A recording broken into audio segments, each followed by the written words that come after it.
Hi there, welcome to the Curly Reader. My name's Amanda, and today I'm going to share with you the rest of the books that I read during middle grade March.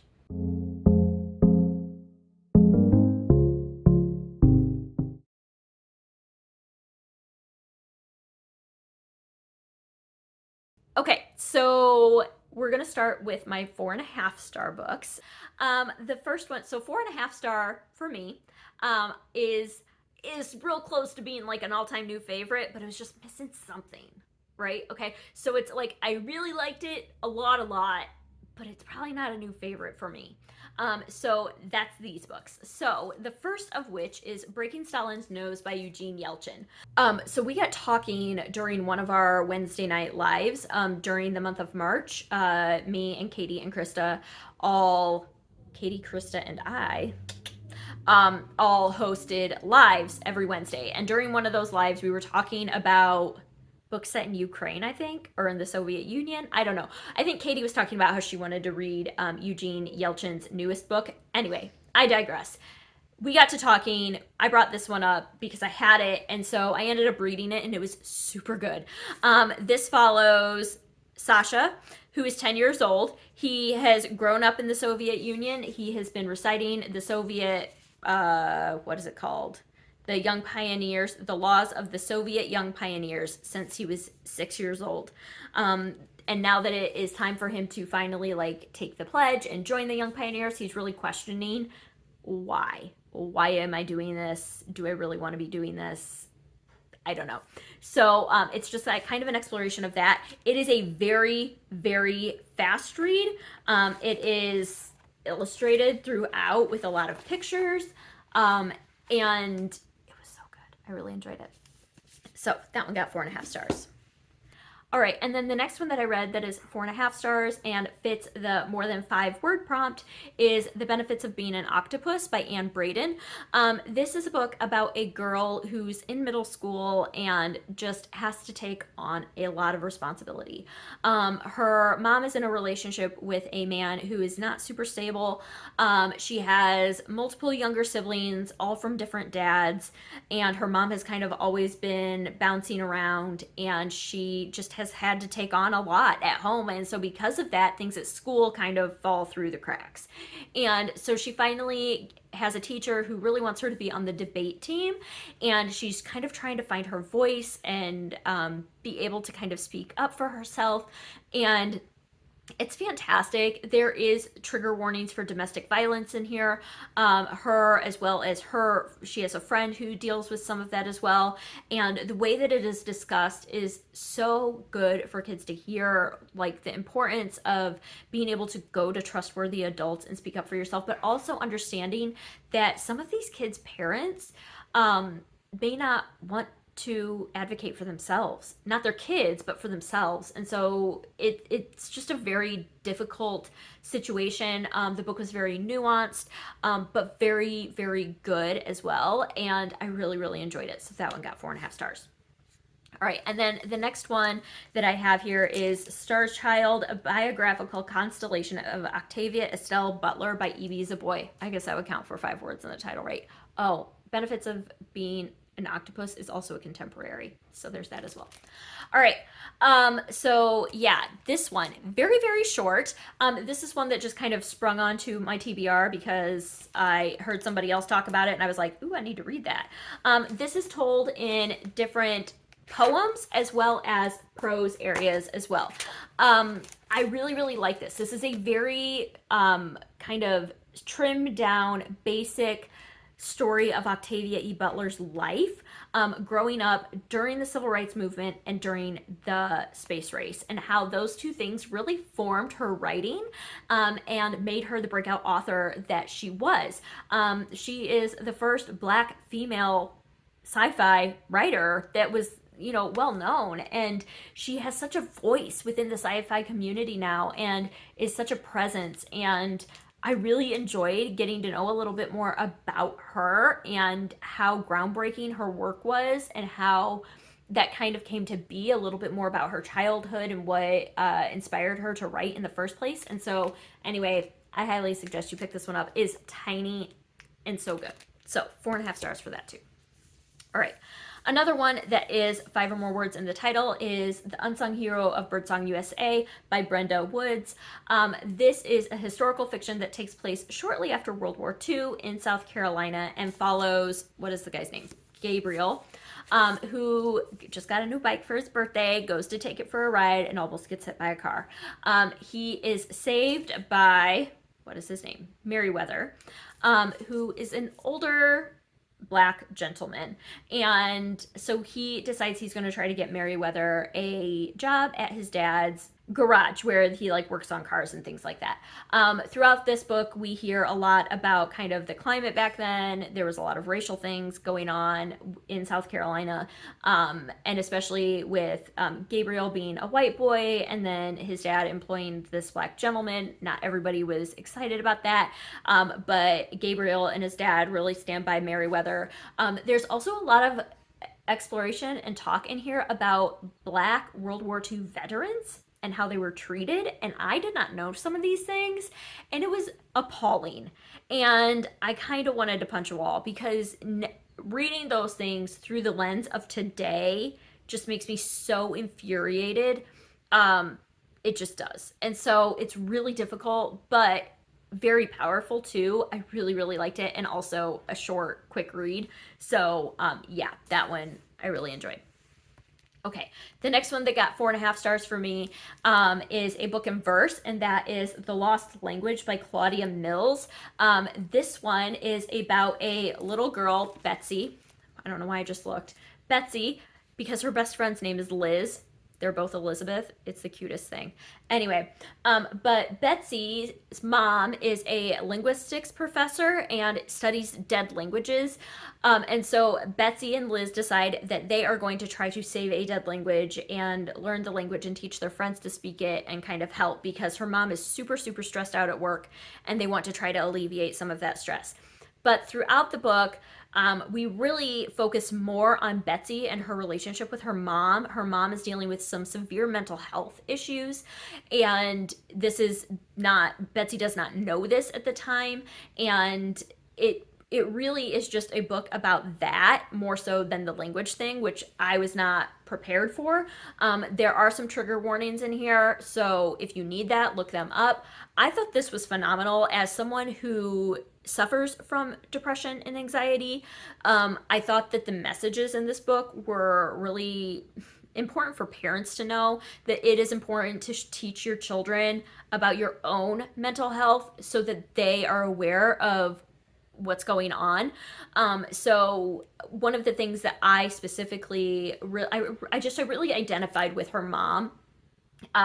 Like her mom has an outburst where she becomes very irritable with Betsy and Liz, and for me personally, my anxiety also manifests itself in irritability, and so I can really relate to that, and the fact that the kids had no idea what was happening or why she was so mad, and then her kind of reflecting on that later. And so it was very powerful. I think as an adult, I probably got more out of this than a child might, but at the same time, I think that this is important for kids to read too and understand, like, your parents might be going through stuff and you might not know, and it's okay to ask them questions. So anyway, I don't know if I explained that good, but explained that well. I can't talk today, guys. But anyway, I really like that one too. Okay. Next we have here The Night Diary by Veera Hirnandani. This is a book about when India and Pakistan divided in 1947. It follows Nisha, who her mom was Hindu. No, her mom was Muslim and her father is Hindu.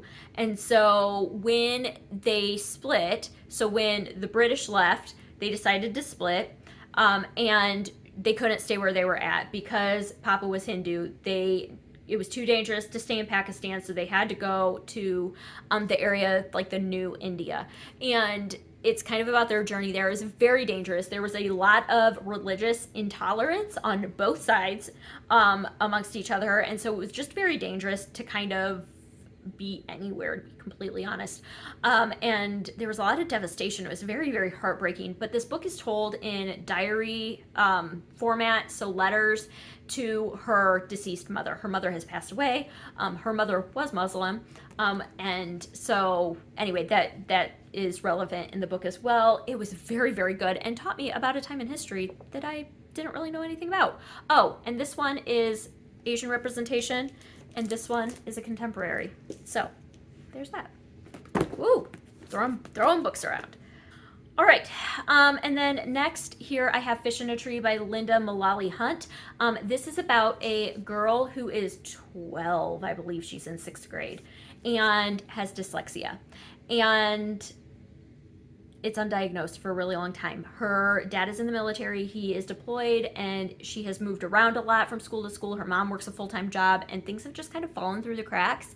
And she's struggling in school really, really bad, and she is known for kind of getting in trouble because she's trying to mask that she can't read really at all, because she has had this undiagnosed forever. And it's just kind of about her experience, and she has a long-term sub that comes into her room and recognizes what's going on and is able to help her. But it was, oh my goodness, heartbreaking. The first couple of chapters of this book, there is a specific incident that happens, and I got teary-eyed thinking about what this girl was going through, because it broke my heart. So I absolutely love this one. Highly, highly recommend that you read it, that kids read it, that they get an understanding of what others are going through. I think just building that empathy towards other people's experiences is something that's so strong in middle grade literature, and this is definitely one of those books. So this is another contemporary. All right, I just realized that I have not been telling you which of these have to do with orphans. That was the other prompt. And so I'm going to really quick go back and say that A Wish in the Dark has an orphan in it. A Little Princess has an orphan in it. Pictures of Hollis Woods has an orphan in it. Let's see, I think that might be it. Yeah, that's it.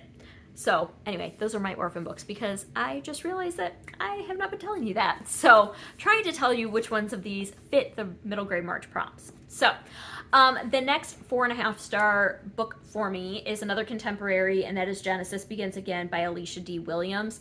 This was phenomenal. This is a book about colorism within the Black community. This follows Genesis, who is very, very dark complected. Her mom is a little lighter skinned, but her dad is very dark as well. Her dad is not very stable. He kind of gets himself into a lot of trouble, and all she wants is her dad's approval.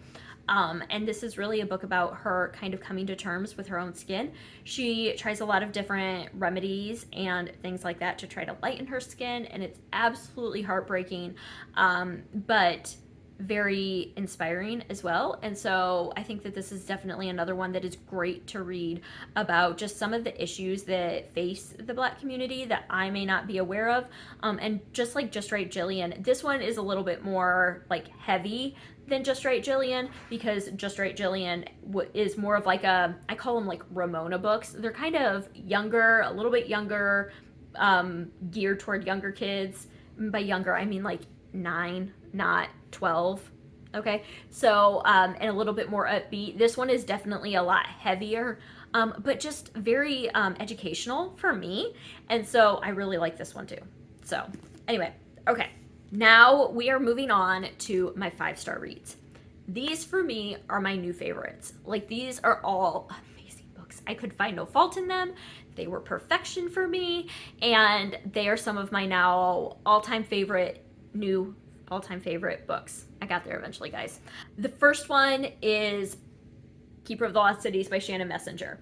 I told you guys at the beginning of the month this was going to be my physical read of the month, and I did. I think it took me like 2 weeks to get it done, but I got it done, and I loved it. This follows Sophie, who can read other people's minds and can hear other people's thoughts, and it just drives her crazy.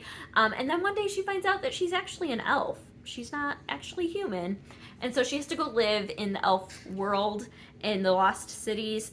and she attends this new school, and it's so good. I really enjoyed it. I loved it, and I can't wait to continue reading this book. I will say I ended up getting the ebook copy of the like annotated and illustrated version of this, and I loved reading the annotations, the author's annotations throughout the book.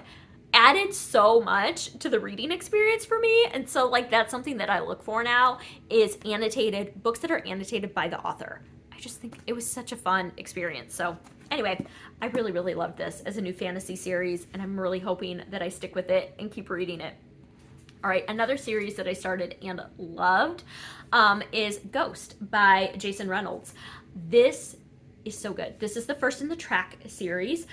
Each of the books in the series follows a different member of this track team. And this one follows Ghost, who is known as Castle Cranshaw, or known as, his real name is Castle Cranshaw, and he really relates running to fear because a couple of years ago, or last year or something like that, his dad tried to shoot him and his mom, and so they had to run and hide, and he now correlates that with running. And then one day he just is kind of bumming around town and finds this track team practicing and kind of gets in with them, and the coach invites him to be part of the team, and he learns more about the sport and teamwork and just the team in general dynamic. And the coach, I love the coach so much. He's so good. This was phenomenal. This was absolutely phenomenal. Each of the kids has their own story, their own struggles, and I cannot wait to continue reading this series. But this first one was so good. I loved it so much. So that's that. Okay, the next one here is another graphic novel. This was a recommendation from Keisha at A Book Like You, and that is Cess Journal by, oh, I'm not going to say this right because it's French. It's Joris Chamblain. But it's French. And Aurelie Nayret, I don't know. That's the author too. Author and illustrator. Anyway, so this is broken into two parts, and this is about Cece, who wants to be a writer, and so she jots everything down in this journal, and there's these two mysteries that she solves in this book, and they are so good. The first one, I got through half of it, and then I messaged Keisha, and I'm like, oh my goodness, this is the coolest thing. The illustrations in this book, I need to see if I can find some illustrations without like giving away this kind of secret, but like they're just so good. They're just so good. And yeah, I love both stories. I think the first one was my favorite though. I love both of them. Phenomenal. Like, this does not do this book justice, and the description of it doesn't do it justice, but just trust me, go read it, and then tell me if you loved it or not, because it's so good. All right. Loved it. All right. The next one I have here is another Christina Soontornvat book, and that is All 13, The Incredible Cave Rescue of the Thai Boys Soccer Team. And this is a nonfiction book that Krista recommended. Oh, this I guess is contemporary, so that would fit that. So is Ghost. Ghost is contemporary too. I haven't been telling you challenges. But this is set in Asia because it is set in Thailand. And this is a nonfiction book about this cave rescue that took place in 2018 that I had no idea happened because I live in my own little world. But basically what happened was these 12 boys and their 25-year-old coach went into this cave in Thailand, and then it flooded and they couldn't get out. And so this was like an international rescue effort. There were multiple different countries were present, and multiple different things happened. But the thing that's really cool about this book is that it not only explores the rescue and the divers, because they brought in like scuba divers and stuff. So it not only explores that, but it also talks about the religion and the Buddhist religion and how that played a part in their survival, their religious practices. And then it also talks about like the geology of the rocks in Thailand and the rainy season and the ecology and the weather and the science behind all of it, and like the medical stuff with the divers, like why diving was dangerous. And it just gets into so much more than just this is what happened within the rescue. So this is one of those books that like I went and I got it from the library. I came home, I started reading it at like 3 o'clock in the afternoon, and I read the entire thing in one evening because it was just so compelling and I had to finish it. It was so well researched, it was so well done, and I highly recommend this. I brought this home and my kids, my older two girls, saw it sitting on like our kitchen counter, and they're like, hey, we read an article about that in school, like by that author. So yeah, it was good. It was really good. All right. The next one that I read is The Parker Inheritance by Varian Johnson. This is one, this I guess is contemporary. The main storyline is like 2017. But this is inspired by the Westing game.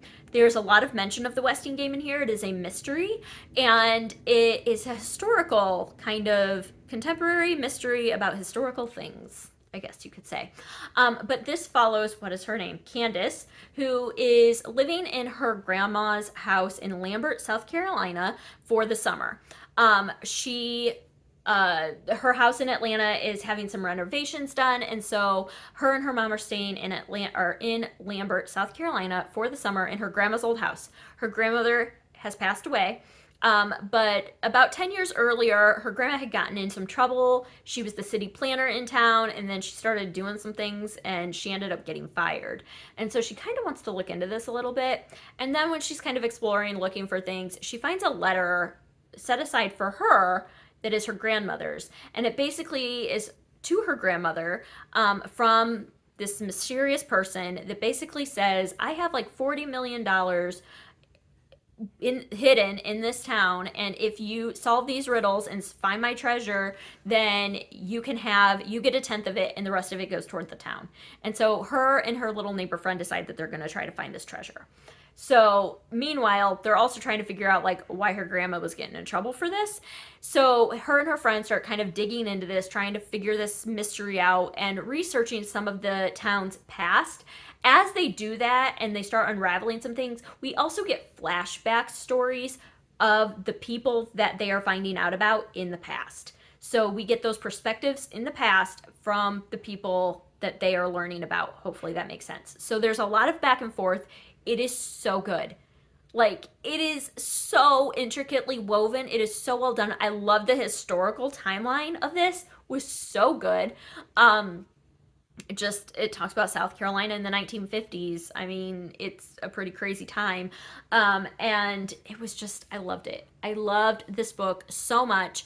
And so, yeah, if you're in for like a good Westing game type mystery that also teaches you some historical things as well, give this one a shot, by Varian Johnson.